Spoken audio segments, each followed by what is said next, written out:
Okay, so for me, I'll tell you, best of the rest, we got Kelvin Banks, who I think for a lot of people is going to be LT1 Yeah. until the Georgia game. Essentially, for anybody who watched Texas match up against Georgia, I think they matched up twice.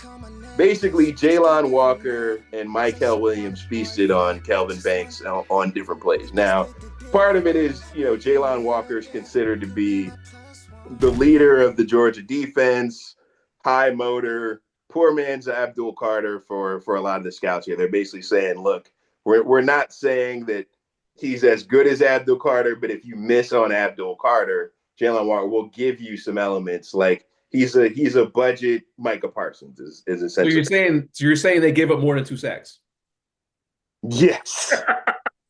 So and they faced off twice, right? Once in the playoffs and once in the regular season, if I remember correctly.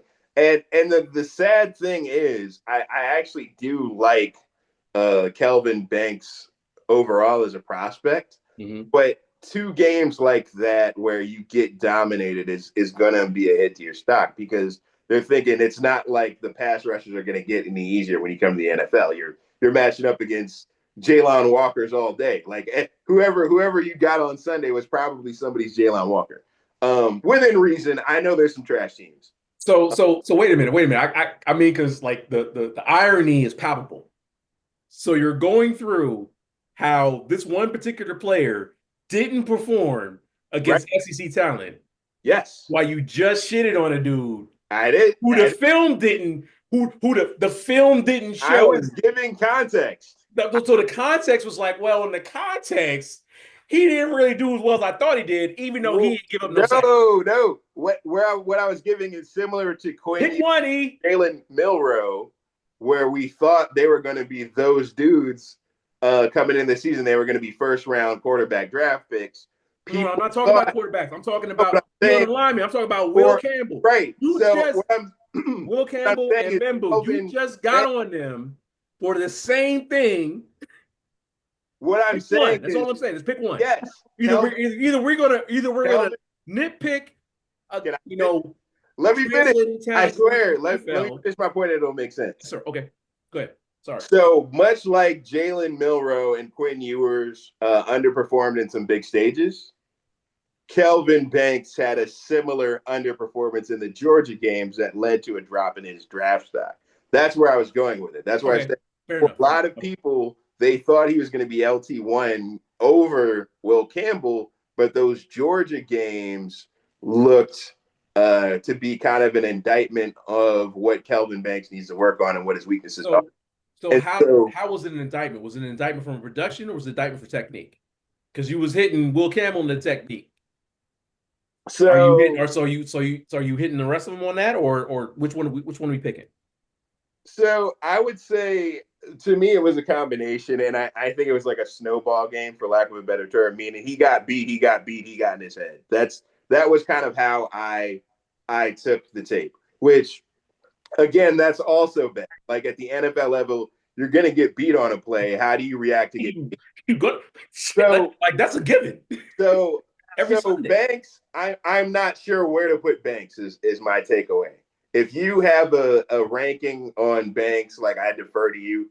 I'm not sure where to put him. I think he belongs in the NFL, but based off of the Georgia games, it's very tough to make him LT1.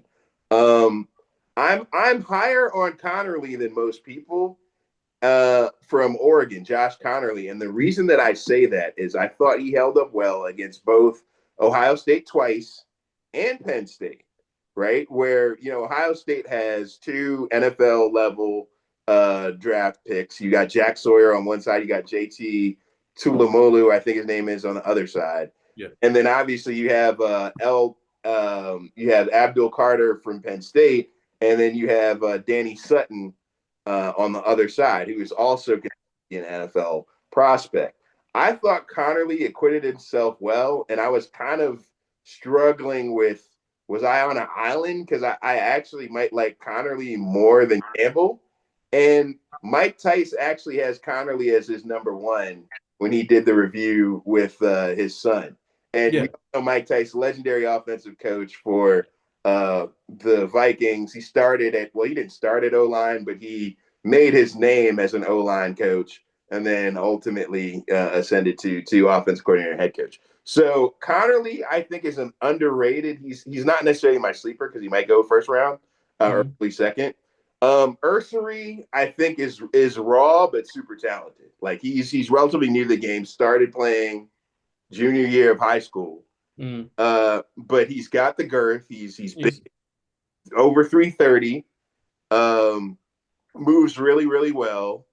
I think he's going to need a little bit of seasoning, but I think the raw talent is there, and I think with tough coaching and the right supporting cast, he could be a star. He's very, very high in the football character. Wants to go to a place where he can help set a culture, all of that. And then we have Simmons, who was going to be LT1 until he tore his patella tendon from Ohio State, right? Like he played those few games. I would say the one thing that we're hearing is, in addition to the injury, which it seems like he's recovered enough that he would be available for potentially August training camp, like around that time frame. Some people around the program are saying that his work ethic maybe wasn't what they would have liked it to be, and that's always going to be a concern, Brian, as you can provide insight on how, in a locker room, it's sometimes that can be a clash when one particular player doesn't have the level of work ethic that you would want. So that was one of the things that came up about Simmons. But before he got injured, he was considered to be the best tackle in the class. So he's still rated ahead of Banks on PF Pro Football Focus big board. Yeah, so and Connerly, actually. So for you, who do you is there anybody you like out of that group? Well, it depends on your team and your needs. So like if you're in a position, like I think all of these, like that next group, the best of the rest, I think that's it. Depending on how the draft plays out, like that's one of your, that's where you get your steals from. Right. Because if you can, okay, I got a solid line. Like say, God, I'm not say Philadelphia, because I'm not gonna say Baltimore, because I don't want to put that energy into the universe. But say Baltimore. Right. Say Philadelphia. Already has a great offensive line.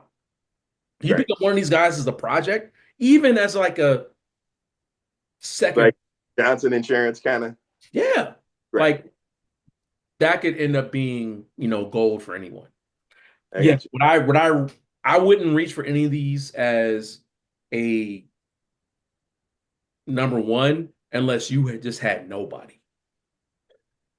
I hear you. I will say for me, I could go to sleep as an armchair coach knowing I left the draft with either Membu, Connerly, or Ursary. Okay. Those are probably my three favorites right now. I was leaving Membu out.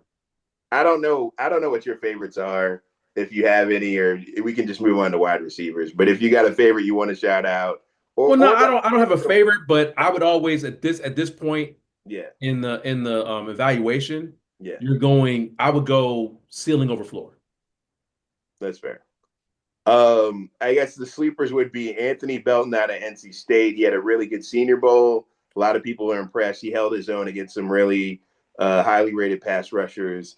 And then Ozzie Trapillo, NFL father. So, the league really likes that. Yeah, nepotism thing. Held his own, good character guy, et cetera, right? So those are the only two that I would really bring up. Nobody really cares. I'm not gonna say nobody really, but it's not nobody cares. It's just it's so many variables involved. Yeah. Like so it's need, it's fit with the offense, the scheme. Are you running a zone game? Are you running a man blocking power game? Like all of those things matter and instantly elevate someone who was rated lower to someone who could be an all-pro depending on the scheme they're in.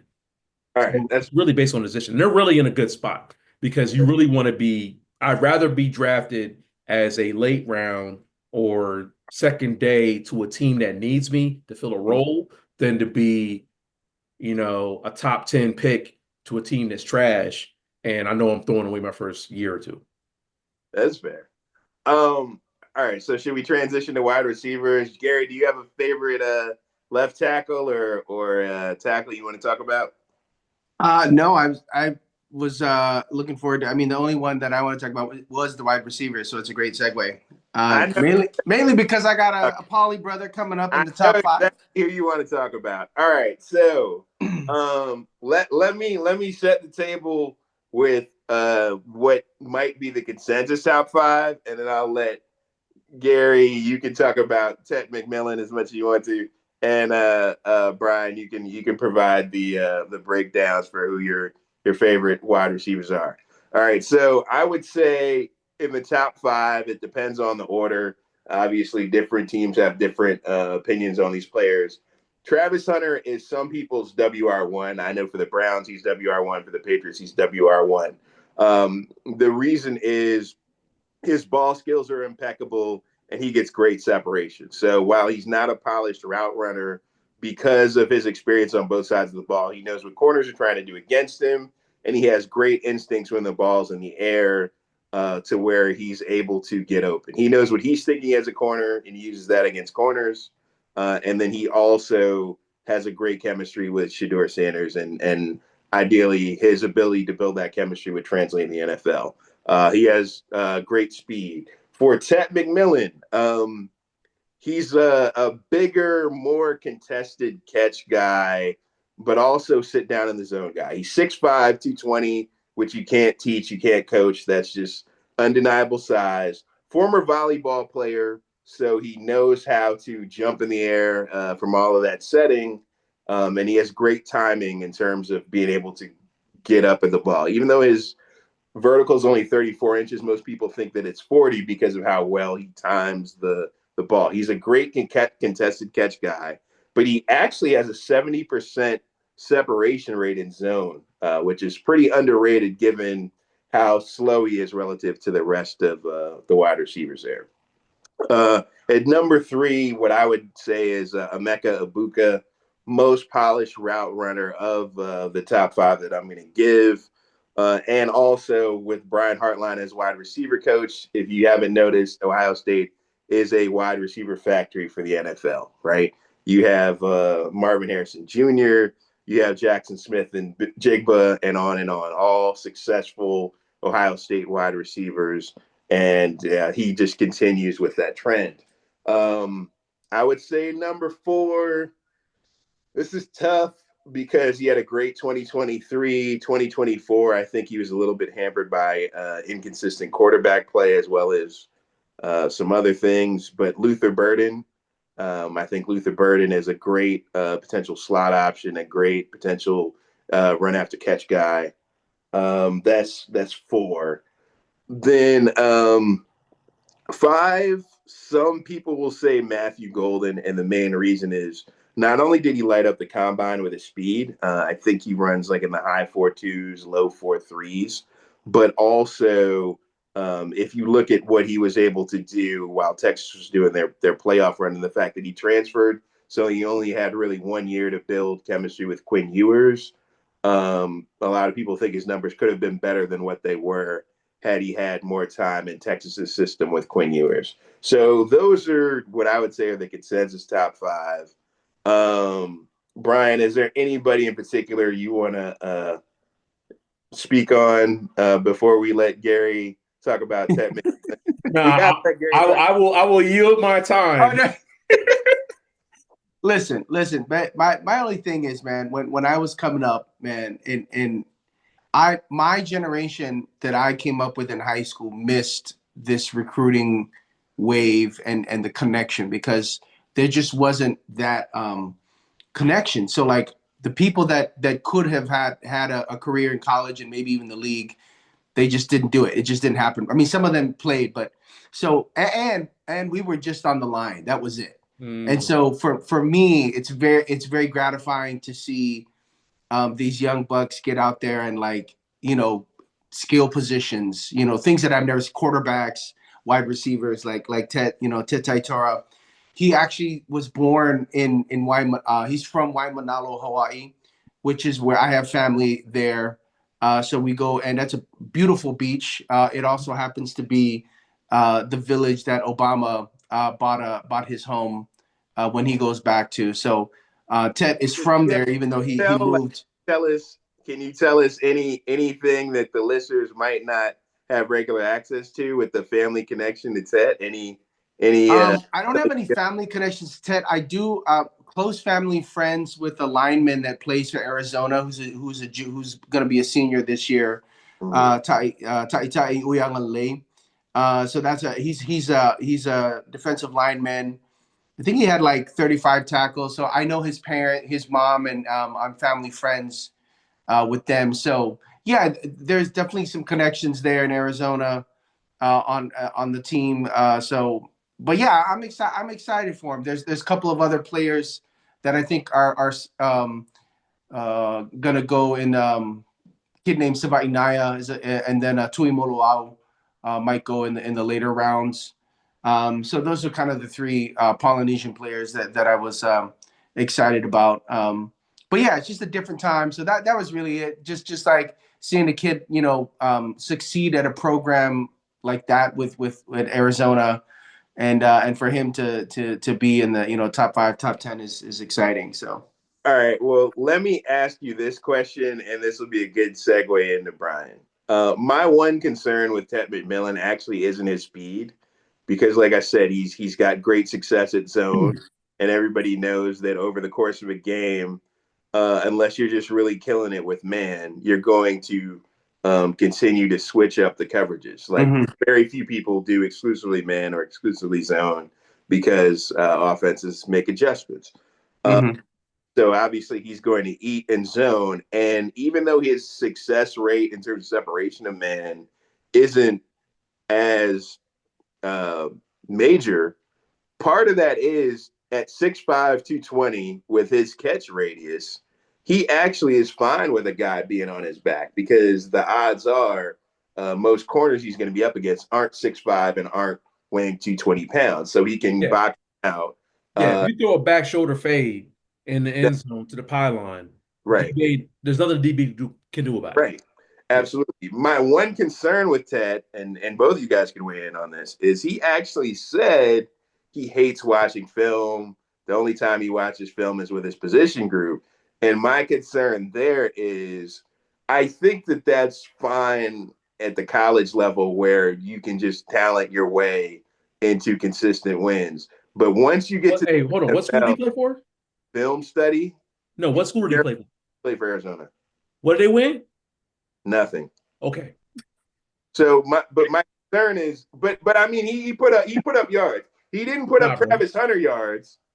No, actually, I take that back. He got more yards than Travis Hunter, but Travis Hunter got double the touchdowns.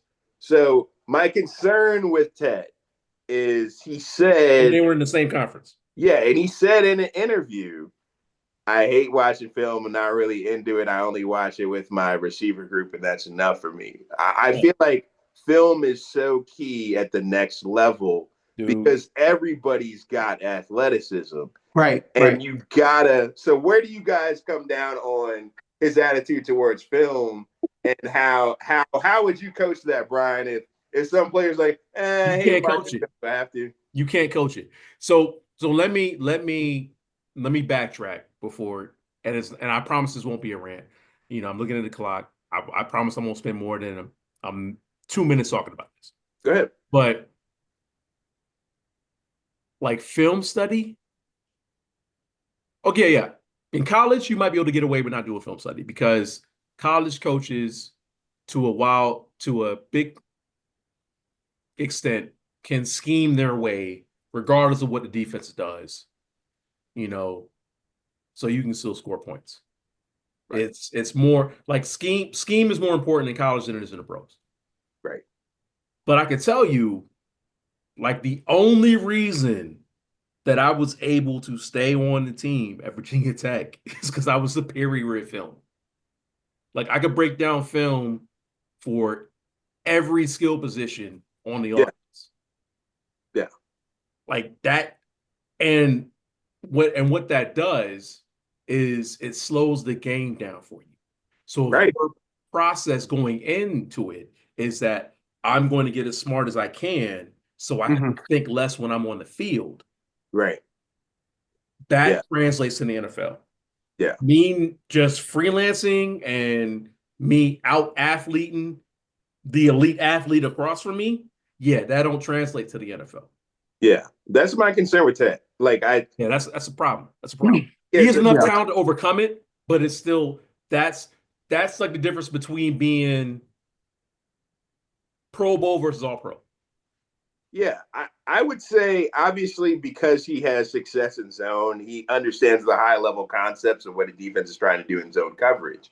Except it happens 10 times faster in the NFL. Yeah. And also they're a little bit more exotic with their zones in NFL, right? Like I've seen you know how you combat that?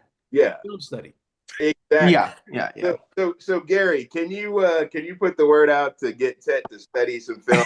He ends up as a Patriot. If he's not a Patriot, I'm fine with it. But if he's a Patriot, I need you to call your fam and him. I'll make some call. I'll reach out. But yeah, I mean, obviously, there's no defending that attitude. The only that Brian said it best. But the only thing I would say is, and it's sort of semi-related to the earlier convo about Shedeur is like that it's kind of connected to what I was trying to articulate in terms of like him not turning it on, like having a bad habit and keeping with it. I think it's the proof is in the pudding, and we'll see, because like people in interviews, especially young kids, are going to say whatever they say off the cuff.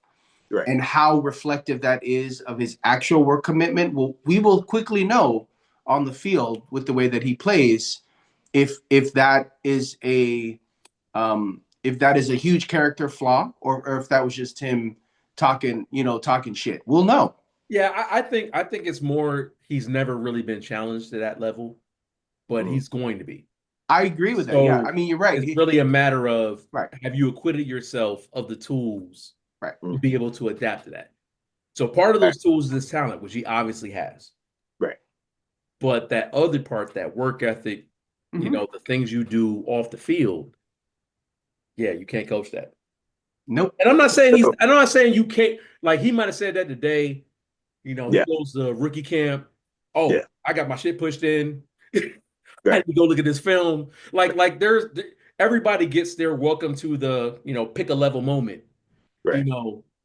And I think that's probably what's going to happen with him. He's going to realize. No, that's what I mean. So for me, no.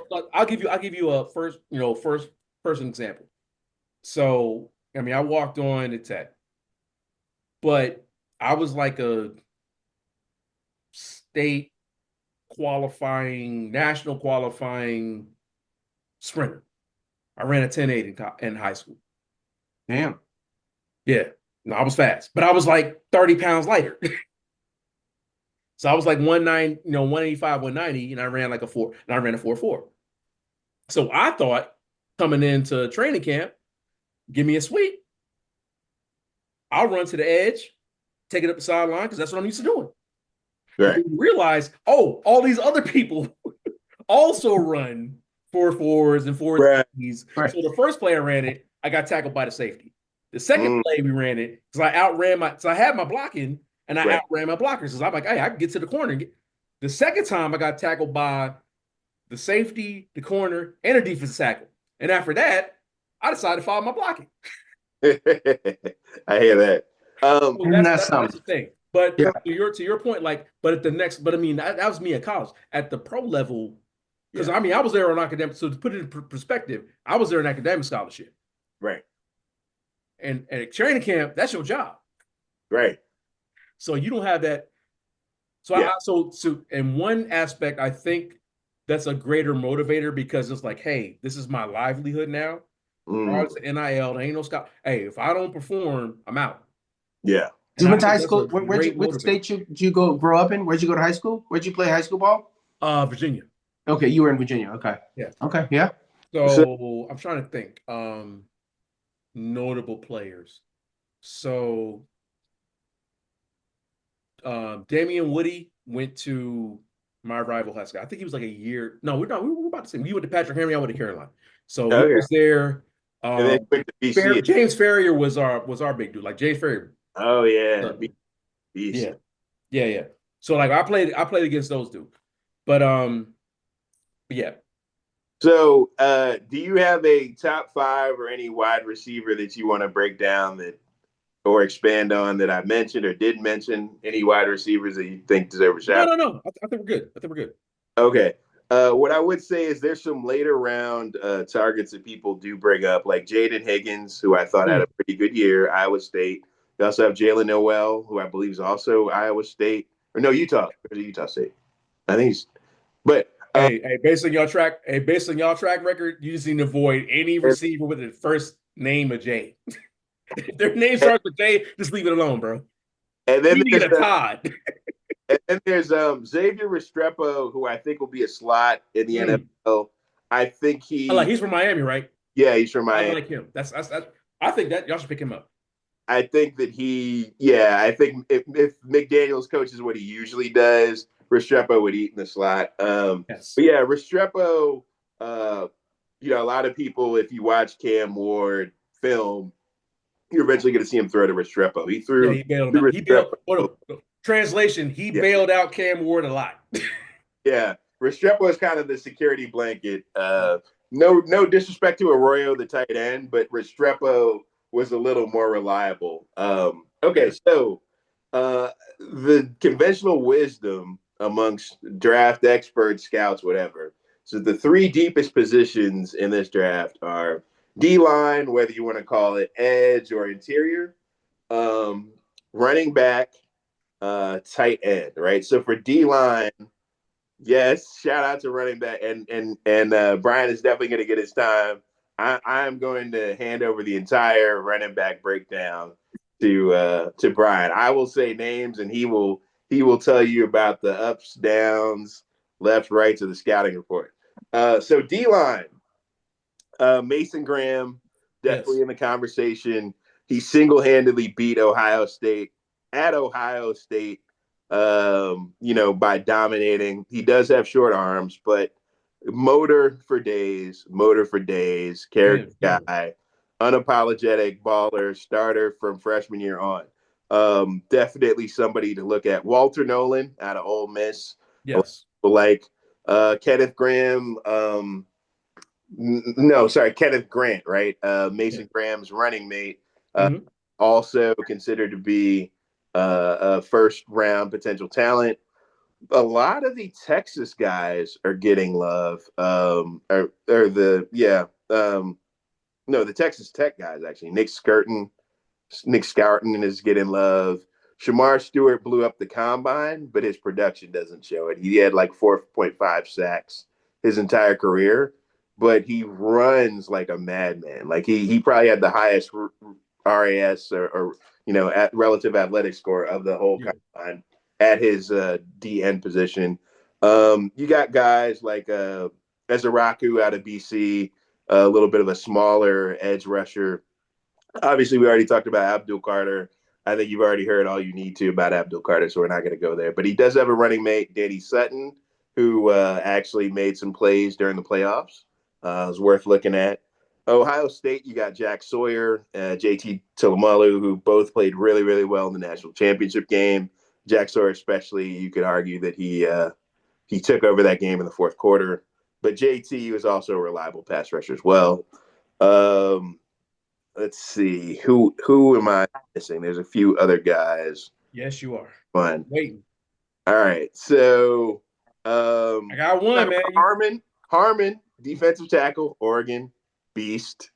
Talk about Princely from Ole Miss, also a baller.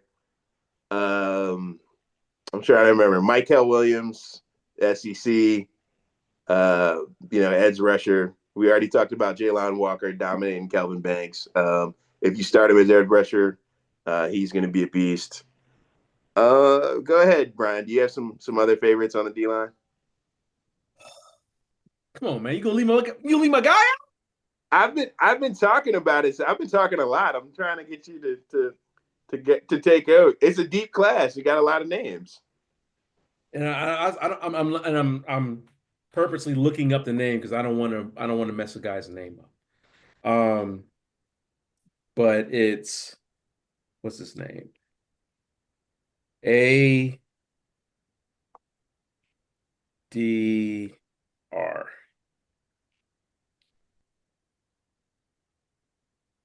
But yeah, we had like a top edge rusher in the ACC this year.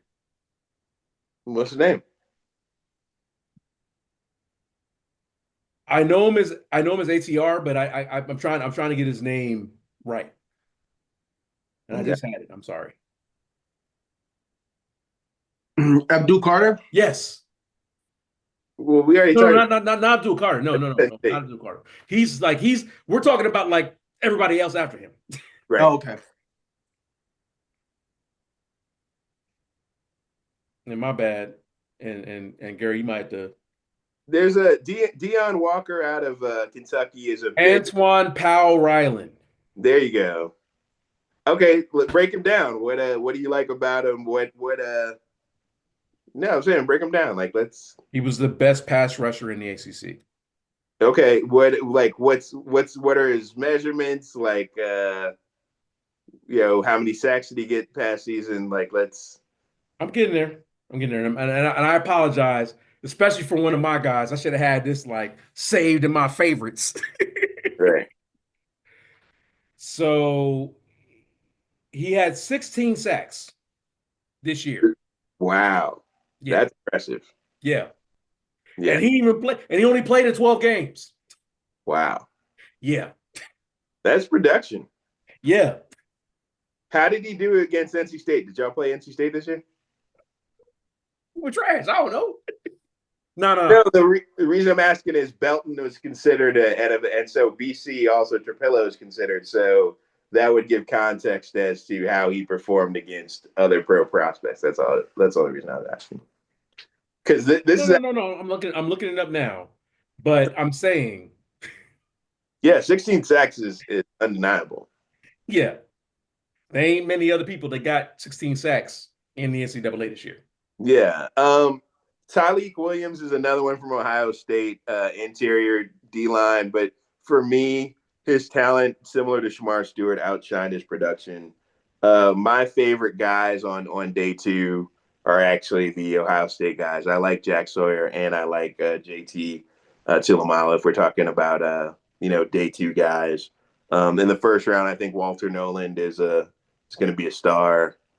I think Mason Graham is going to be a star. Yes, I agree. I think if Kenneth Grant gets on the right team, he'll be solid. I think it's going to be very team dependent. But I think Mason Graham, I think Michael Williams, I think will be a problem depending on who his other running mates are. But D-line is so deep. We could talk about this forever. There's day three picks like Ashton Galat from Louisville that is been mentioned before. There's Braden from LSU is another guy.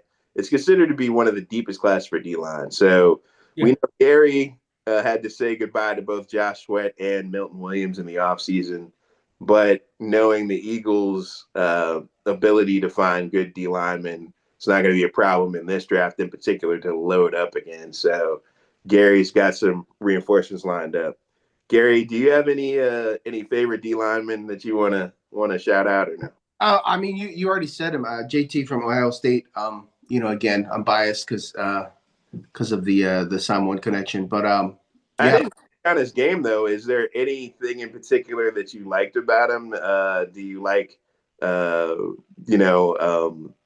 technique wise, or is there a particular game that stood out to you? What is there anything you want to shout out in particular?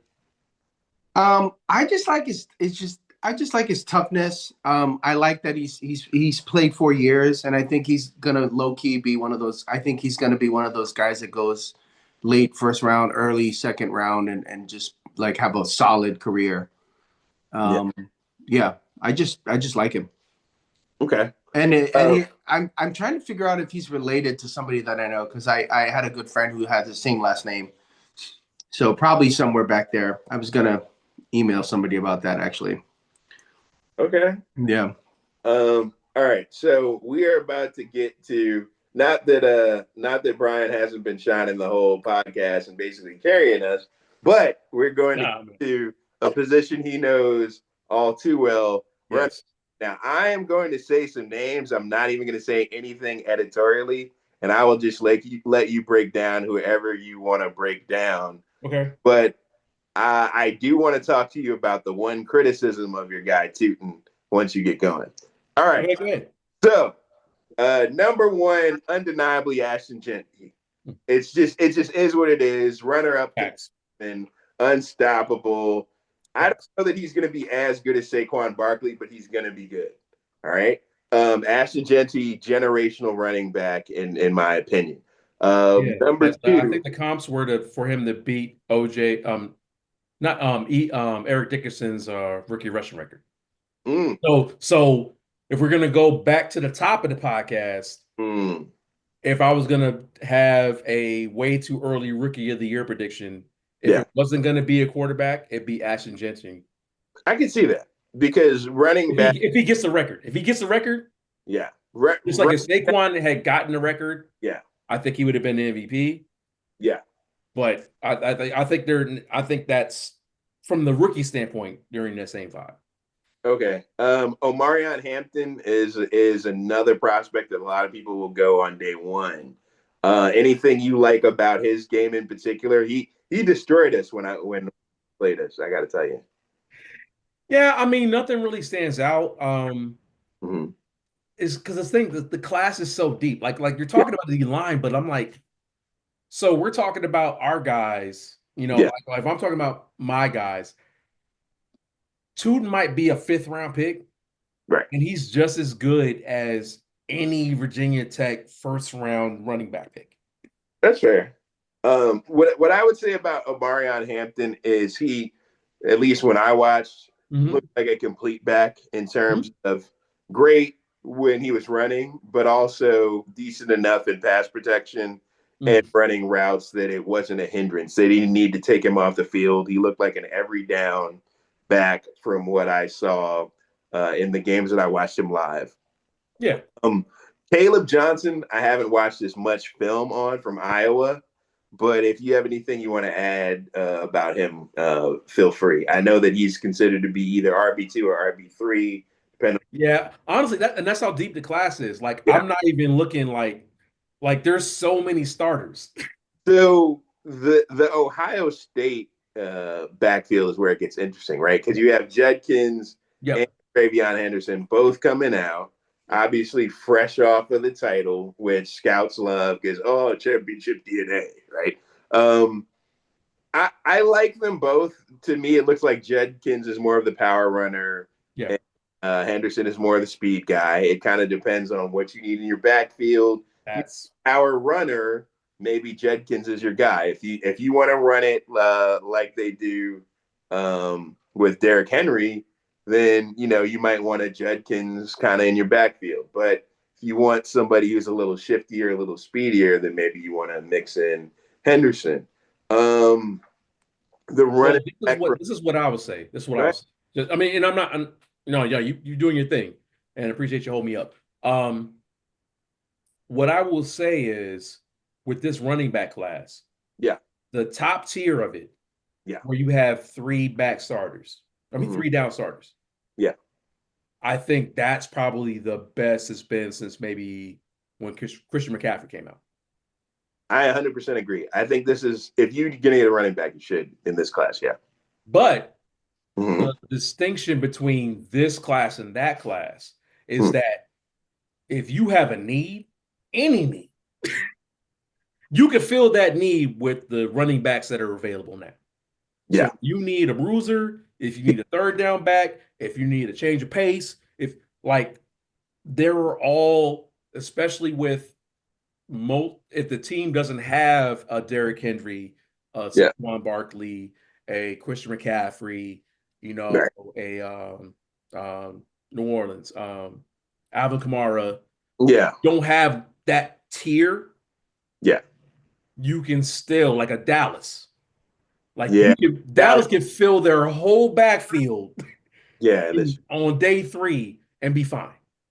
That's the strength of the draft class. So it's not necessarily, I mean, the top names are still the top names, but it's more like the mid-tier and the backup replacement depth. It's like what is it? Replacement over value? Like that RP, so I think the RP, replacement value over average for the running backs in this class is going to be better than anything in the last 10 years. Okay. Because there's just so much talent. Before I get to your guy, there's one other name I'd love to hear your opinion on because a lot of people fell in love with him during the playoff. Scatterboo, right? Had a great playoff game to the point where I like, oh my God. So what do you think about Scatterboo? What about his game will translate to the NFL? What do you all of it? What do you like about him in particular? Is it the vision? No, all of it. If he ran the 40, so if he went and ran the 40 and ran a 4.4, he'd be the number one pick. Okay. He didn't run. That's the only, but everything else, that's the thing. So Scatterboo, you feel like is a complete every down? Yes. Okay. Yes. Okay. And so I will say there's probably, depending on the scheme, there's probably 7 to 10 complete backs in this draft. I think that's fair. So it's just a matter of, are you going to draft the right back to fit your system? Absolutely. Now we said it earlier. Everything's a gamble. Everything's a gamble. Yeah, we didn't even talk about. No, but it's less of a. That's the whole thing. It's less of a gamble because it's like, if I say there's like 6 or 7 backs that can start, give it a look back. Like, how many? I think Gibbs was the last number one running back pick. That was 2 years ago. Yeah, probably 2 or 3 years ago. Yeah, and he splits time, but my thing is, like, they drafted the talent to fit their system for Detroit. Oh yeah, he was a great fit there. Right. So everybody's poo-pooing it. Yeah. But now they're looking back and like, oh, well, yeah, that makes sense.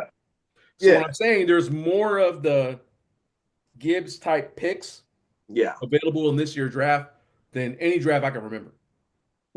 I'll tell you, I feel like Martinez, having watched him both at Miami and previously at, I believe it was Washington State, that dude runs with heart, attitude, everything.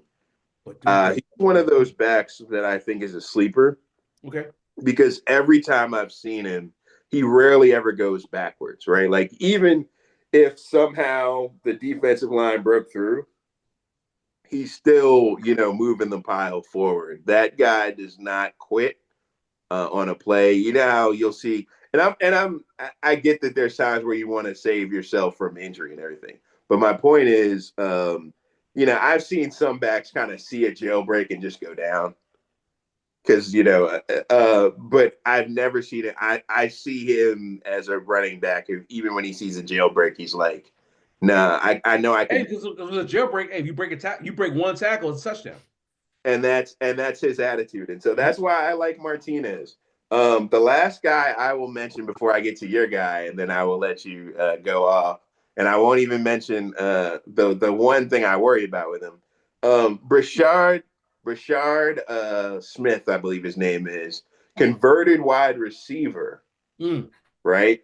I think a dream third down back in that scenario. At the Senior Bowl, he was getting separation by 10 yards against some linebackers because, again, he was a converted wide receiver. So he knows how to run routes, and linebackers aren't used to having to defend crisp routes, right? Like as long as you can hold him in pass protection. Exactly. Okay. Yeah. So let's get to your guy because he had a record-breaking game. Tootin. I think the dude is a beast. I do. Oh, he's a beast. He's a beast. I will let you break him down before I mention my concerns, though. So, me breaking him down, like, we've actually had a lot of backs like him in the past. So when we were at our heyday, if Virginia Tech was at our heyday, you talk about, like, when I came in, the reason why I didn't play was Ken Knox and I. And that was like the first big, like, this was back in the early 90s, early mid 90s. That was like he could have went to UVA. He ended up going to Virginia Tech. And he was like the top recruit in the state. So that was like the first of it. But then you had like guys like Kevin Jones, Jeff Wilson, Lee Suggs. Like these were all guys, Chiron Stith. Like these are all guys that were like we had a run where we were drafting like serviceable NFL running backs. Back I think Kevin, wasn't like Jones started for Philly, right? Royals or something. Huh? Didn't you have a running back named Royals at one point? Yeah. Eddie Royal. Mm-hmm. No, Eddie Royal was a wide receiver. He was a wide receiver. He wasn't running. Oh, okay. Yeah, but we had like a consistent, and these dudes like Lee Suggs ran for 2,000 yards. No, he's a beast. Yeah. So like Tootin puts me back in the frame of those running backs. Yeah. Explosive. So my comp for him would probably be, well, shit. I mean, we're all too old for Von Hebron, but I would say more of a. If I'm jealous, if I'm selfish and we're drafting him, my comp for him is Willie Parker. Okay. For the Steelers, fast Willie Parker. Okay. Explosive. Hey, if he hits a seam, he's gonna take it. He's gonna take it 70, 80. He has the speed to do it. Not necessarily a make you miss guy, but super fast, can catch the ball in the backfield. Like that's my comp for him. And we won a Super Bowl with him, so I'll take it. He had like an almost 300-yard rushing game, if I remember correctly, right? Like 270 something or something like that. Yes, I watched that game. Yeah, because I remember you mentioning it, and then I flipped, and then I saw him run it up. So I love all of that. I'll tell you what my concern is, and you can tell me from a running back and a coaching standpoint how you would address it, right? I think you already know where I'm going with this. He fumbles a little too much, right? So what are some things like, because in the NFL, they strip it even more. Like we saw the P punches that the Eagles have perfected to force those fumbles all doggone playoff. And he's known for fumbling already. So how does he counteract that at the next level? Is it, the high and tight 3-point contact? Yes. Is it the extra arm on the ball going? Also, yes. Well, it's all of that. Yeah, it's situational awareness. It's situational awareness. Go ahead. No, I'm saying, how would you coach him? What would you tell him? No, I mean, it's situational awareness. So it's like, if I were coaching him, I would, like, all of the drills would be ball control drills. Like everybody. Yeah. So I doubled them up. Yeah.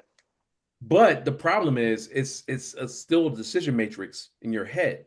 Like you have to feel when I'm in traffic. Okay, so I get the handoff. I got two hands on the ball. Right. I feel I'm still in traffic. So at some point, you feel I could pull it away and go to the one. Right. That feel. That's what you have to replicate through practice. Yeah. That's the only. And he hated it, but we do it until he got tired. Well, and it's always a 3-pronged thing, right? It's the concept, why it's important. It's the practice of the concept, and then it's the implementation of it in the game. So for me, it's another way to say it, to add to what you're saying, is it's just you have to systematize the muscle memory adaptation of it into your being, and then you have to do that in the game. Yeah. And then wash, rinse, repeat. Because if you mess it up, then you have to like recap it and be like, okay, you're getting better, or you're getting worse, and then just do it again. So it's just muscle memory for me.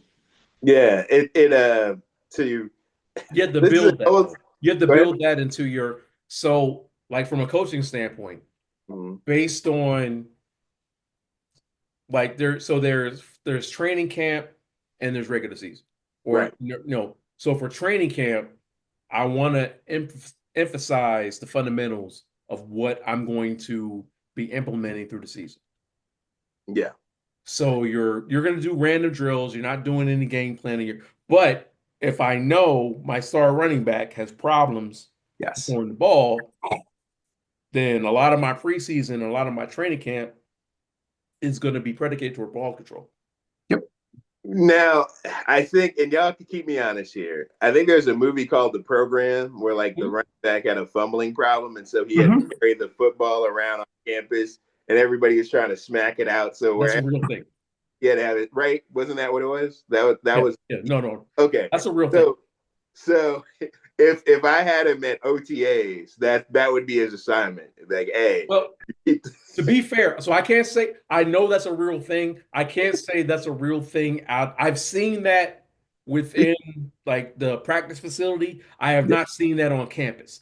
Like where the dude carry the football around while he's going to lab, and if anybody else sees him and we can knock it out and grab it, then he got to do push-ups or he got to do early morning 6 a.m. Now, so that part I did not see, but definitely within the confines of the practice facility, if you had like ball security was a big deal. Yeah, under Beamer, he did not play with that. So let's segue to the last position and then we'll wrap it up because this has been an extravaganza here. All right. I know we're gonna have to cut it up, Gary. You're gonna have some fun with this. All right, tight end, also considered to be a really, really deep class. I'll tell you who is on my radar, and then you can tell me who you think stands out, and let me know if I miss anybody. Right. So I think everybody's number one tight end, TE1, it's unanimous. It's Tyler Warren, right?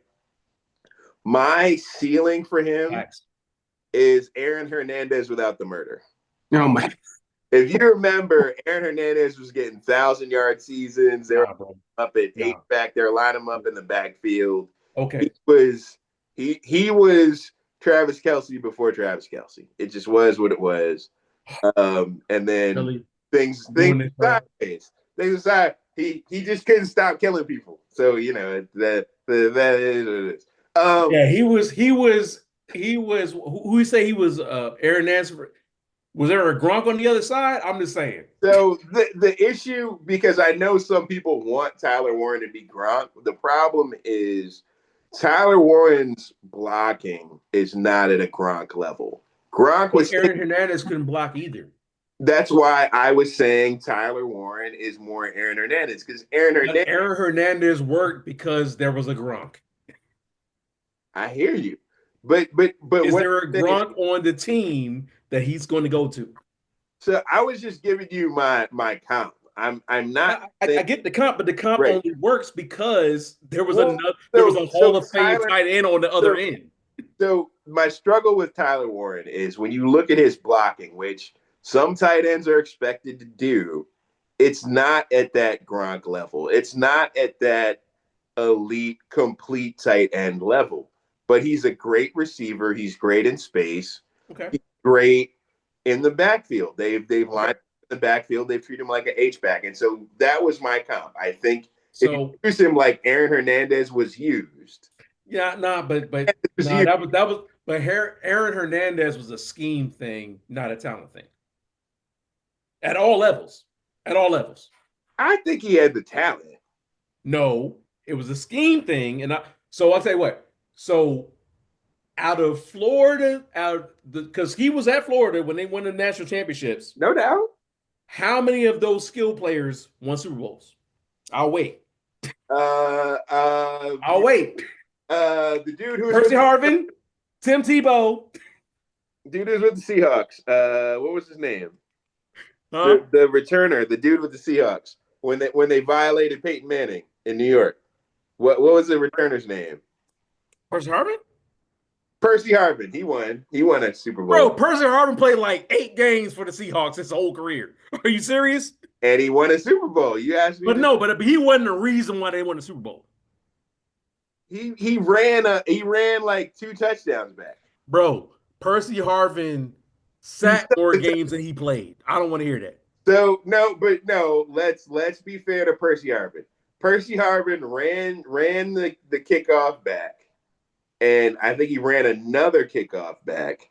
And then Peyton Manning, because of the heart that he has and the front runner that he is, quit at halftime, and then they just proceeded to beat him. Well, what I'm saying is, but I'm saying he's part of the reason Peyton Manning quit in halftime.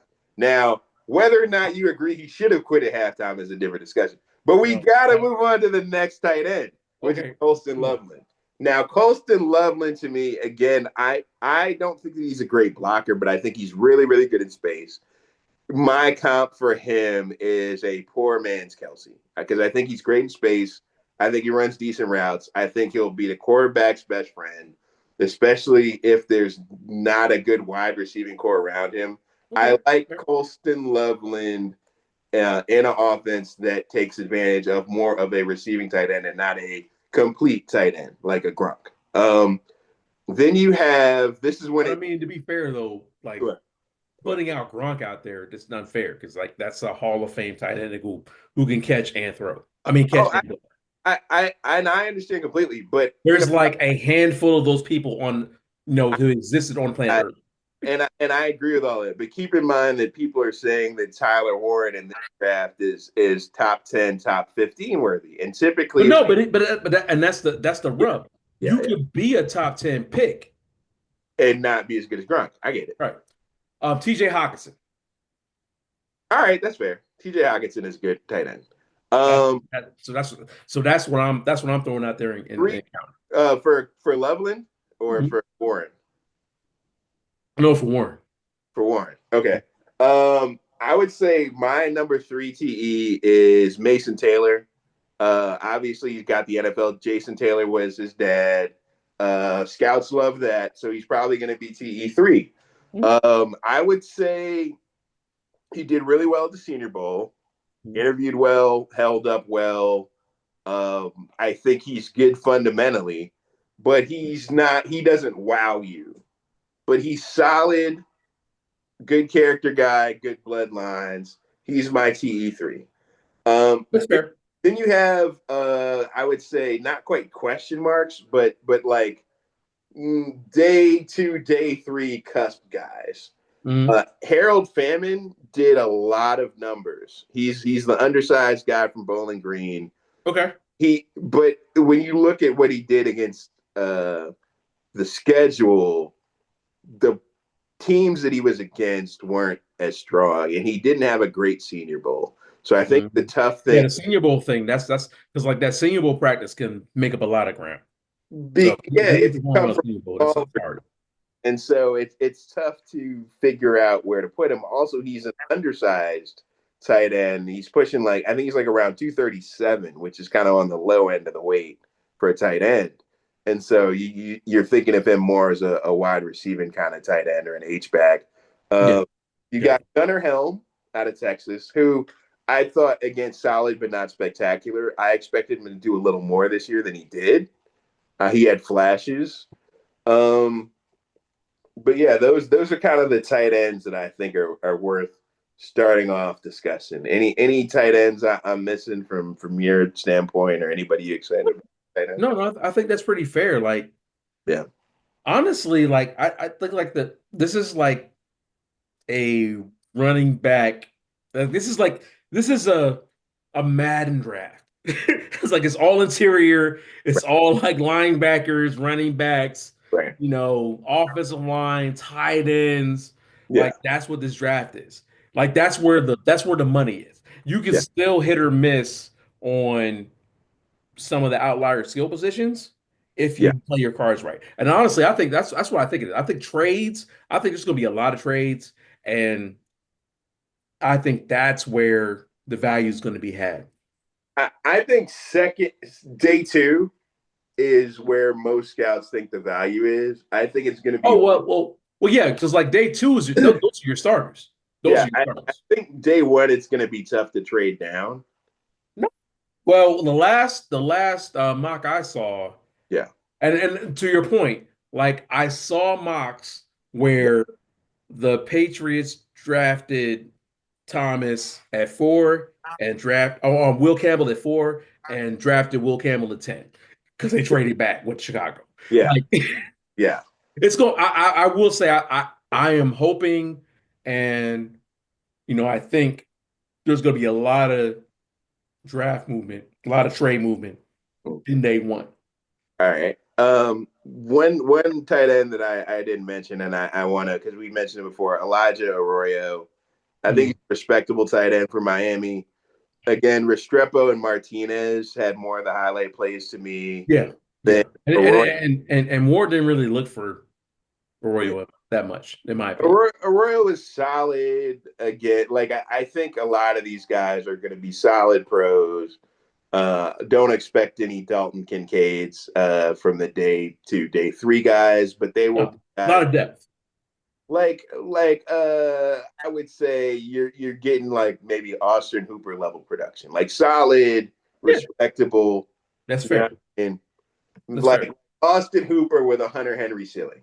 That's what I would say, right? Like both side, like Hunter Henry, clearly a solid tight end, but he ain't Antonio Gates, right? That's kind of where we are here. Yeah. Okay, so this is a fun one, and we got to kick it off with Gary because he been there. Who is the dream draft pick for your team? It could be any round, first round, second round, whatever.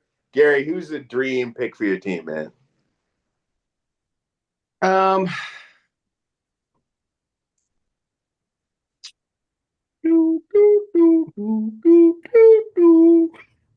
Mason Taylor.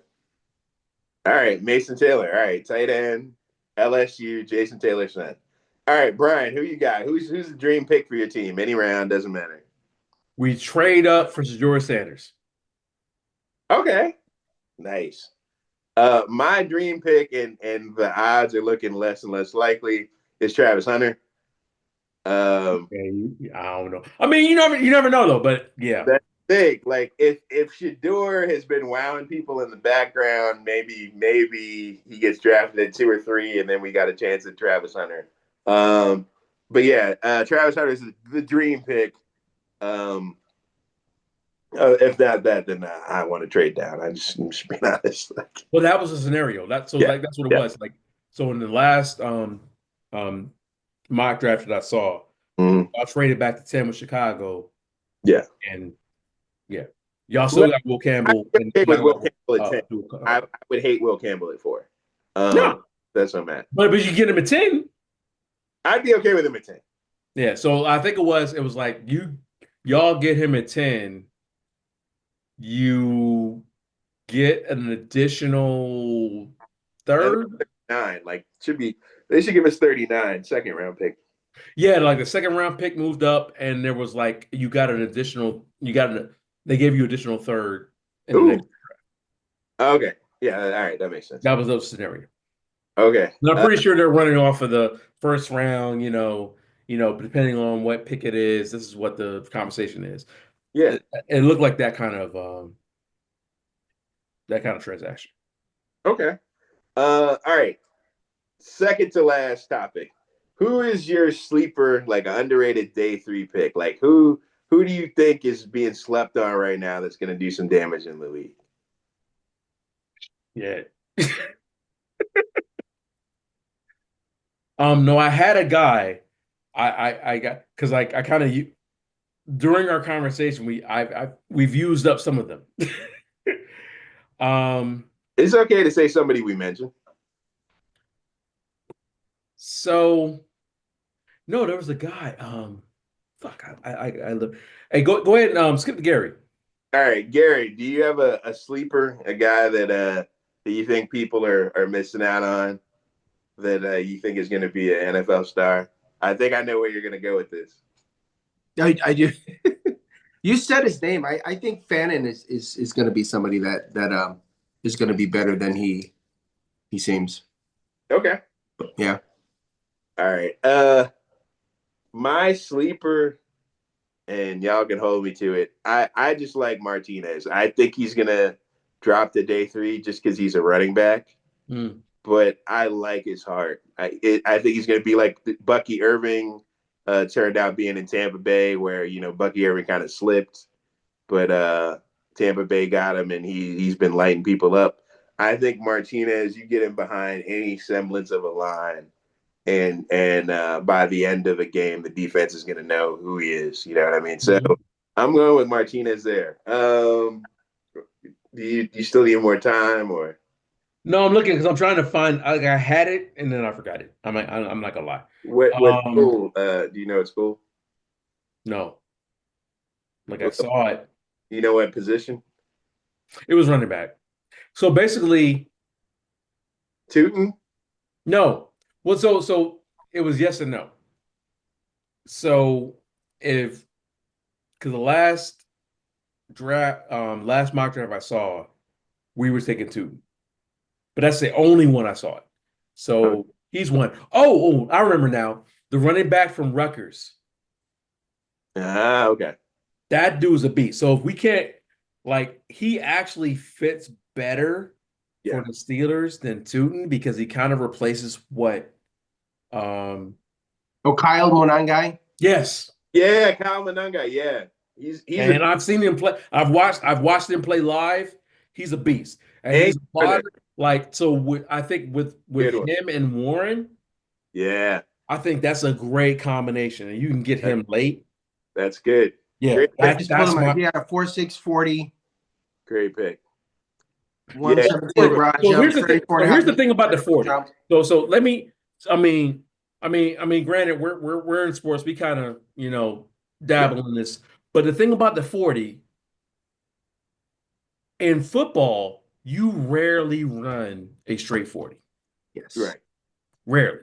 So what the 40 is used for is to project separation. Yeah. Project, top end speed. Right. So like say like a two, he runs a 4.3. Right. He breaks the tackle, ain't nobody catching. Because he's gonna be a step ahead of everybody else. That's what between a 4.3, a 4.4, and a 4.5, that's a literal step. That's a yard. So you reach your arms out. Right. If you run a 4.3, you're at the beginning of your arm. 4.4's at the end. 4.5's at the other end. That's like literally a step or two. Right. And offenses and defenses are predicated. But when it comes to wide receivers in particular, and running backs in particular, like your first 10, like your burst, your ability to get off the line, your ability to get away after that first contact. Because like for me, like I ran a 4.45. That was my fastest 40 time. I ran 4.45. But I had to catch everybody. So when I ran the 100 and I won races or whatever, I had to catch people because my start was trash. But the longer I ran, the faster I got. Gotcha. Yep. But for the NFL, it's the opposite. The faster you can separate and the faster you can get away. Right. Okay, maybe you don't have the top end speed, but you got that quickness where you can, get that separation. Right. Really, so for me, if I'm really evaluating skill positions, I'm looking at that first 10 split. What was your start? What was your explosion time? Like how explosive are you? Because that's what matters more than your top end speed. Top end speed only matters on deep routes.